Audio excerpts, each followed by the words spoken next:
चाहूंगा जन्म ऋण जो आपके शब्दों में क्या कुछ है, एक एक बार आप बताना चाहेंगे। शुरू कीजिए। जन्म ऋण ये जो सिनेमा है ये अबेंडेंड पेरेंट्स इशू पर है। एक्चुअली कुछ साल पहले यू कैन से 2008 से 2012 के बीच में ये घटना हुई थी कि एक लड़का जो यूएस में सेटल हुआ था, जिसका एजुकेशन नेचुरली उसके पेरेंट्स ने किया था और हर चीज़ नेचुरली पेरेंट्स ने ही दी थी, जब वो वहाँ सेटल हो गया तो एक बार यहाँ पर आके अपने पेरेंट्स को बोला कि चलो आप मेरे साथ वहाँ चलो। जब वो एयरपोर्ट गए तब बेटा फ़्लाइट लेके चला गया अपने माँ बाप को एयरपोर्ट पर यूं ही छोड़कर। सो उनके पास ना कुछ पैसा रहा, financially they were washed out. इस हालत में माँ बाप को छोड़ के जाना क्या सही बात है? सो इस विषय को लेकर के बहुत सारे न्यूज़पेपर ने ये न्यूज़ कैरी की थी। कुछ लोगों ने, जो लेखक है, इन्होंने इसके ऊपर कुछ कथाएं भी लिखी। सो ऐसी एक कथा मेरे पढ़ने में आ गई और मैंने सोचा कि ये सब्जेक्ट आज की तारीख में भी लागू होता है। ये सब्जेक्ट आज हम जब हमारे इर्द गिर्द देखते हैं तो कई सारे ऐसे कुटुंब हैं जिनके घर पर यही परिस्थिति दिखाई देती है। जब बच्चे बड़े होते हैं और माँ बाप अपनी उम्र की ढलान पर होते हैं, तब माँ बाप को यूं ही छोड़ देना क्या ये सही है? आज अगर आप गूगल करके देखते हो तो there are more than 32,000 cases of abandoned parents. So मुझे ये लगता है कि अपना जिस तरीके से एक माँ की तरफ ऋण है, पिताजी की तरफ ऋण है, अपने गुरु की तरफ अपना ऋण है, अपनी सोसाइटी की तरफ अपना ऋण है, अगर बच्चे इस तरीके से भूलते जाएंगे तो माँ बाप क्या करेंगे? माँ बाप की ढलती उम्र में, हम पहले कहते थे कि ढलती उम्र में अपना बेटा अपनी बेटी यही अपनी काठी होती है, यही अपनी लाठी होती है, यही है जो हमें देखते हैं। बट आज की तारीख में देखने जाओ तो बहुत ही अलग अलग ऐसी घटनाएं दिखाई देती है। आप मथुरा में जाइए, आप देखिए वहाँ पर आप कितनी ऐसी औरतें वहाँ पर हैं कि जिनको उनके बहुओं ने, बेटों ने छोड़ दिया है। आखिरकार जाके वो वहाँ पर एक आश्रम में अपना एक सहारा पाती है। सो क्या ये सही है? इस विषय पर ही ये फिल्म आधारित है और इसमें मनोज जोशी, सुकन्या कुलकर्णी जैसे एकदम मातब्बर कलाकार हमें मिल गए हैं। 24 साल पहले आभाड़ माया करके एक सीरियल मराठी में हुई थी और जिसमें इन्होंने पहली बार एक पेयर तरीके से काम किया था। दे were the jodi, they were the hit pair, I will से।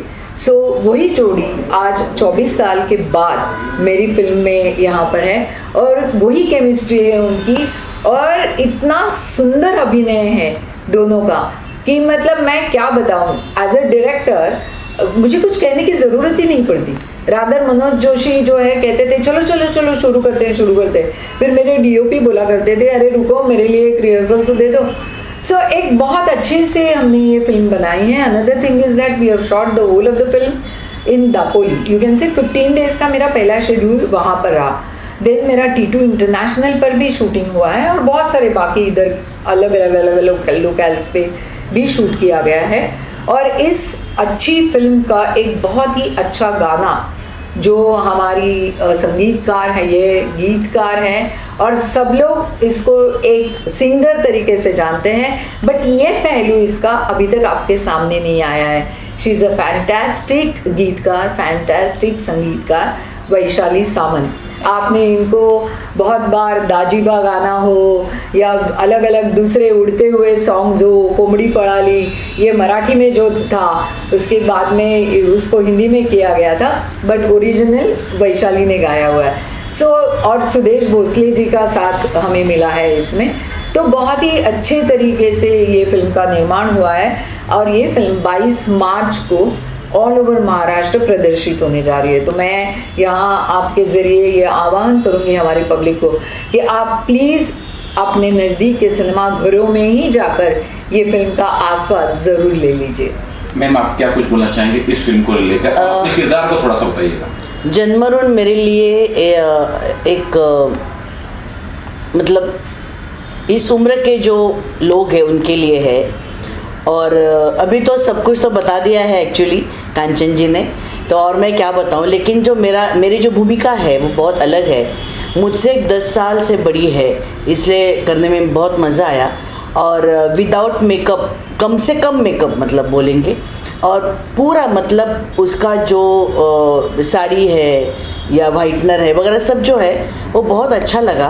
और मेरे साथ मनोज जी काम कर रहे हैं, तो मनोज जी के साथ बहुत पहले काम किया था और अभी वो मेरे सहकलाकार है, तो उसकी वजह से और भी वो कैरेक्टर निभाते हुए मुझे ज़्यादा मज़ा आया।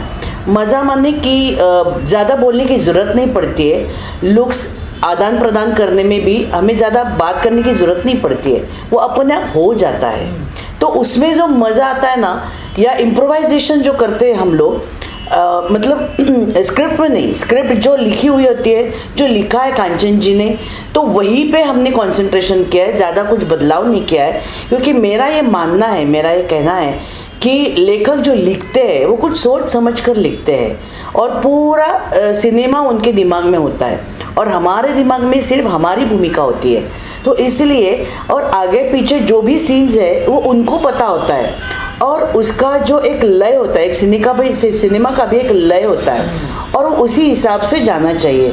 मतलब एक शुरुआत होती है, इंटरवल होता है, एंड होता है, वो जो क्लाइमैक्स होता है वो उनको ही पता होता है, और वो उस हिसाब से ही जाना चाहिए। तो लेखक जो लिखते हैं तो उनके लिए मुझे नहीं लगता है कि हमें चेंज करना चाहिए।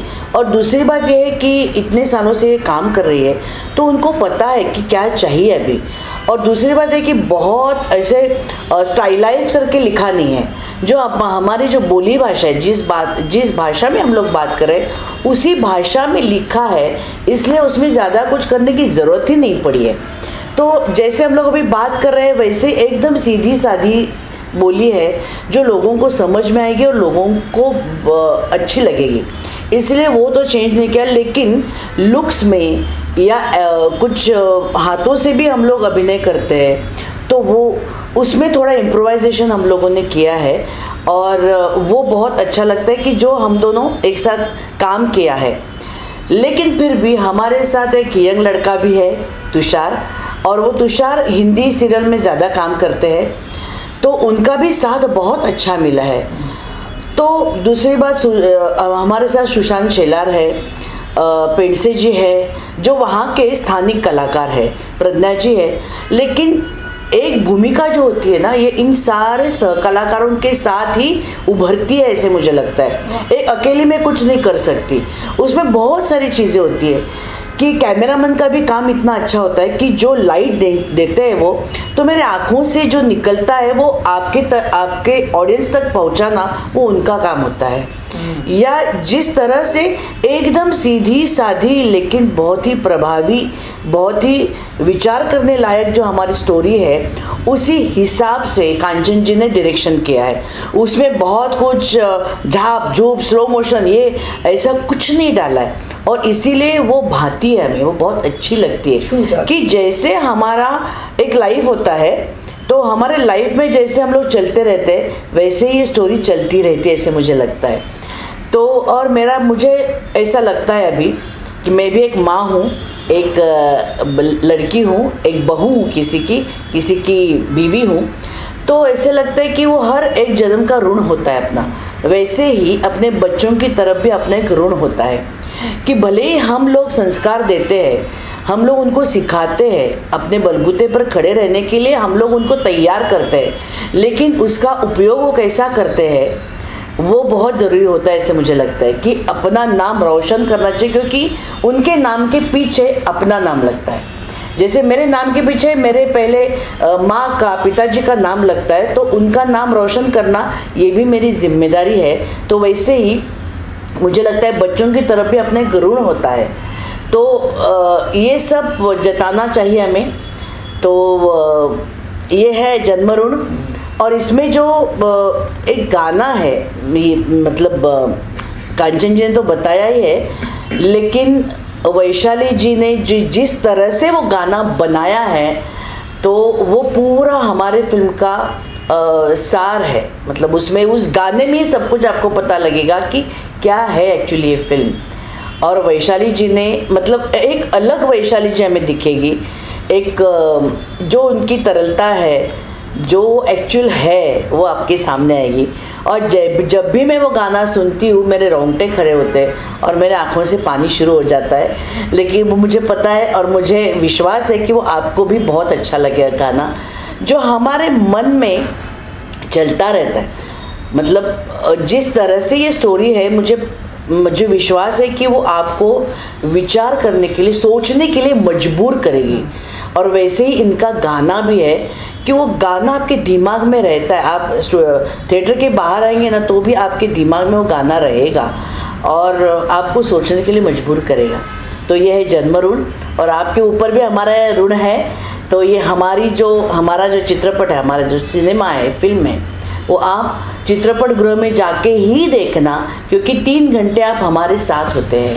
तो ये हमारी जो फिल्म है वो आपकी होनी चाहिए, तभी ये ऋण अपना बंधा रहेगा और तभी हमारी फिल्म आपकी हो जाएगी और हमारे ऋणानुबंध कायम रहेगा। वाह, वैशाली जी इतनी तारीफ हुई है, मैं जानना चाहूँगा कि उस गाने के लिए क्या कुछ गाइडलाइन थी? अगर 2 लाइन हमारे दर्शकों अगर आप लोग सुना सके तो बहुत अच्छा लगेगा। पहले बोलूं या गाऊं? पहले गा पहले आप गा दीजिए और उसके बाद उसकी गाइड तो बाद में बोलने की जरूरत ही नहीं पड़ेगी क्योंकि उनका बलिस्तान यही है।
बढ़िया है ये गाना। आपको ही समझ में आया होगा। गाने में जो है कुछ और पूछूं उसके पहले मेरा एक सवाल आपके पास जाएगा। मैं ये जानना चाहता हूँ, जब मैंने थोड़ा सा प्रोमो देखा और जब लड़का विदेश जा रहा था, माँ बाप वहाँ छूट गए, वो सीन मुझे झकझोर दिया वहीं उस लाइन पे। जब आप लिख रहे थे, आप निर्देशक हैं, लिख भी रहे थे, ऐसा कौन सा सीन आया जब आपकी कलम रुक गई और आपके आंसू बन गए? मैं सही कहूँ ना तो मेरे लिए मैं सुबह उठते ही ब्रश करने के बाद एक गर्म पानी का प्याला लेके बैठ जाती हूँ और लिखना शुरू कर देती हूँ। इसलिए क्योंकि जब मैं लिखती हूँ तब मुझे कोई ख्याल दूसरा मेरे दिमाग में नहीं चाहिए होता है। जब जैसे दिन पास होता है, कुछ ना कुछ चीज़ें होती है, ये होता है, so we keep on thinking about other things, वो सब मुझे नहीं चाहिए।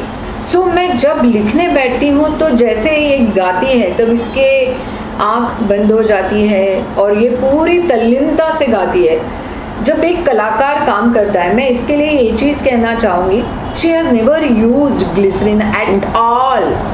अभी भी आपने देखा होगा इसके आँख भर आई थी इमीडिएट। माने कि इवन हम सब लोग हर एक सीन पर एवरी क्रू, हर पूरा क्रू क्लैप करता था इनके अभिनय के लिए। सो ये जो ताकत है ना अभिनय की, उससे कहते हैं कलाकार। मैं उन लोगों को नहीं मानती हूँ जो लोग सिर्फ डायलॉग, यहाँ से मैं उसको कहती हूँ vomiting the dialogues. They are the artist. She and Manoj Joshi both are the artist, you can say, कि जो मैंने लिखा है वो यहाँ से पूरा फील करके दर्शकों तक पहुँचाना, ये आसान बात नहीं होती। ये अपने लगता है हाँ चलो एक्शन ये वो आए वो करके चले गए, इतने आसानी से करके चले गए। माधुरी दीक्षित आई फटाफट इतना डांस करके चली गई, अरे इतने में इतने पैसे उनको मिल गए। बात ये नहीं होती, उनकी तपश्चर्या होती है। उस सारी चीज़ों के पीछे इन्होंने जो अपना थिएटर किया है, इन्होंने इनके जो गुरु हैं इनको मिले हुए, जैसे विनय आपटे वामन केंद्र है इसके लिए, तो ये सब इसमें से मतलब पूरा जो इसका जर्नी है उसका ये निचोड़ है। मैं एक चीज़ यहाँ कहना चाहूँगी कि हमने दापोली में शूटिंग किया था। एक छोटे छोटे कौलारू घर होते हैं जो होते हैं वो, वहाँ पर एक हारमोनियम रखा हुआ था। मुझे पता भी नहीं था, हाँ चलो लाइटिंग हो रही थी, ये था वो था। कब मनोज ने वो हारमोनियम अपने पास लिया और कब वो बजाने लग गए और मैं बहुत चक्की रह गई। मैंने कहा हाँ आपको हारमोनियम बजाना आता है? तो मुझे तो पता ही नहीं। तो बोले तुम्हें तो बहुत सारी चीज़ें पता नहीं है। अब मैंने बोला आप दिखाओगे तो पता चल जाएगी। तो ये हो गया, सीन की कंस्यूमेंट मैंने बदल डाली। मैंने कहा चलो आप हारमोनियम बजा रहे हो, क्योंकि एक घरगुती एक एटमॉस्फेयर होता है। हम जब घर पे बैठे रहते हैं ना, तब ऐसे बंठन की यूँ नहीं होते। We are working, we are all human beings. और जो घर में अपन होते हैं वो फील, वो सब सारी चीज़ें मुझे मिल गई। अब जब वो हारमोनियम बजाने लगे, इसको कहने की कोई ज़रूरत नहीं थी। ये किचन में कुछ काम करते हुए बाहर आती है, इसका एक कट पहले किचन का गया हुआ था, ये दूसरा था, उससे बराबर वो गाना वहाँ से पकड़ लिया और गाते गाते आ गई। इसे कहते हैं केमिस्ट्री, और ये केमिस्ट्री मिली मुझे। सो मैं अपने आप को बहुत भाग्यशाली समझती हूँ। अब आपका सवाल था कि मैंने किस तरीके से और कहाँ कौन से सीन पर ऐसे हो गया। जैसे हर एक सीन पर कोई भी बच्चा है ना, एकदम धमाका नहीं करेगा। आप देख लो तो उसकी चीज़ें, इसके रूट्स धीरे धीरे धीरे धीरे चलते आते हैं। सो फादर को ये पहली बार बताता है कि मैं जब भी आपके पास पैसा मांगता हूँ आपको देना ही नहीं होता है, आप बड़े कंजूस हो। बोलते हैं बच्चे ऐसा। उसके बाद में ये कुछ उसको बोलती है, फादर इसको मतलब मनोज जोशी इसको ऐसे करते हैं। वहाँ से लेकर के वो धागा पकड़ कर बच्चे के माइंड में ये है कि मेरा बाप बड़ा कंजूस है, मुझे जब मैं पैसे मांगता हूँ तब ये देना नहीं चाहता। कहीं ना कहीं ये हर एक घरों में मैंने देखा है कि कुछ ना कुछ तो ऐसा एक धागा वो पकड़ लेते हैं। और कई बार तो ये होता है कि चलो बहू आने के बाद तो और भी आसार दिखते हैं। खैर हमें उसके ऊपर नहीं जाना है, हमारा टॉपिक कुछ डिफरेंट है। बट मैं ये कहती हूँ, अब जैसे मेरे माँ बाप थे, उन्होंने मुझे दिया, अन्न दिया, वस्त्र दिया, निवारा दिया, उसके बाद में एजुकेशन दिया। मैं जब ग्रेजुएट हो गई उसके बाद में मेरे पिताजी ने मुझको कहा कि now you earn and learn. मेरी तरफ से मैं जितना दे सकता था वो मैंने तुम्हें दे दिया है। बट हमने कभी उसको दिमाग में रख के उसको इतना मिल रहा है, उसको इतना मिल रहा है, आपने मुझे नहीं दिया, आपने मुझे नहीं दिया। इतने साल पहले वो ज़माना नहीं था। अब ये मटेरियलिस्टिक क्यों होते जा रहे बच्चे, ये हमें थोड़ा सोचना चाहिए। कभी बार मुझे लगता है कि हम पेरेंट्स ये सोचते हैं कि जो हमें नहीं मिला वो हम हमारे बच्चों को दे दें, ताकि वो हम जिस चीज़ों से वंचित रहे वो न रहे। लेकिन इसमें ये होता है कि उनके एक्सपेक्टेशंस भी बहुत बढ़ती जाती है। सो कहीं ना कहीं हमें भी ये एक उनको कुछ ये देना चाहिए कि भाई चलो तुम परीक्षा में अव्वल नंबर पास हो गए तो मैं तुम्हें ये दे दूंगा, तुमने ये किया तो मैं तुमको ये। इस तरीके से कुछ धीरे धीरे धीरे धीरे ये करते जाइए। ये मत सोचिए कि मैंने मेरे बच्चे को तो सब कुछ देना। If you give them the mobile at a very early age, they are मतलब bound to see all the things which they are not supposed to see at that age. So यही सारी चीज़ों को देखते हुए ये जो आपने कहा था, मुझे जहाँ झंझोड़ के रख दिया, ये मुझे तो पहली लाइन जब वो बच्चा बोलता है कि जब मैंने आपके पास पैसे मांगे हैं तब आपने हमेशा मुझे ये जवाब दिया है, आप बड़े कंजूस हो, आपको कभी देना नहीं है मुझे पैसे, मैं इतना पढ़ा लिखा हूँ, मैंने ये किया है. सो लाइक ये सबको ये लगता है कि आज जो मैं हूँ और मेरे बलबूते पर हूँ. नहीं, माँ बाप तुम्हें खिलाते हैं तब बाप बड़े होते हो, माँ बाप तुम्हें एजुकेशन देते हैं, पहली उंगली तो माँ बाप पकड़कर स्कूल में तुम्हें लेके जाते हैं. माँ दिन नहीं देखती, रात नहीं देखती, बच्चे के लिए हमेशा अपनी आंखें इस खुली रहती है माँ की और सतर्क रहती है. सो ये जो ऋण है ना, ये कभी भी आप कितना भी करोगे तो भी अदा नहीं कर सकेंगे. एक चीज़ मैं कहना चाहूँगी इसमें कि मैंने हाल ही में इंस्टा पे संजय दत्त जी का एक बयान देखा और उन्होंने वहाँ बताया है कि मतलब उनकी लाइफ में वो कहे हैं कि मैं जेल में भी गया, मैंने ड्रग्स भी लिए, मैंने जो भी कुछ किया, जो भी था मेरा वो, बट जब नरगिस जी की तबीयत ठीक नहीं थी तब उन्होंने उनको बताया था कि बेटा मेरे पास आके ज़रा बैठ, कहीं मैं चली जाऊंगी तो बाद में ये मौका तुम्हें मिलेगा नहीं. बट तभी वो बोले कि मैं नहीं बैठा था और आज उनको उस चीज़ का इतना रिपेंटेंस हो रहा है. It's there available on Insta. So इसीलिए मैं कहती हूँ कि अपने माँ बाप अपनी हर चीज़ होती है. उसमें उन्होंने ये भी कहा कि जब वो जेल में गए थे तब उनको सिर्फ ये पता था, तब वो बोल रहे थे कोई दोस्त नहीं आता, कोई कुछ नहीं आता, अगर आपको किसी की पड़ी होती है, परवाह है, तो वो सिर्फ माँ बाप होते हैं.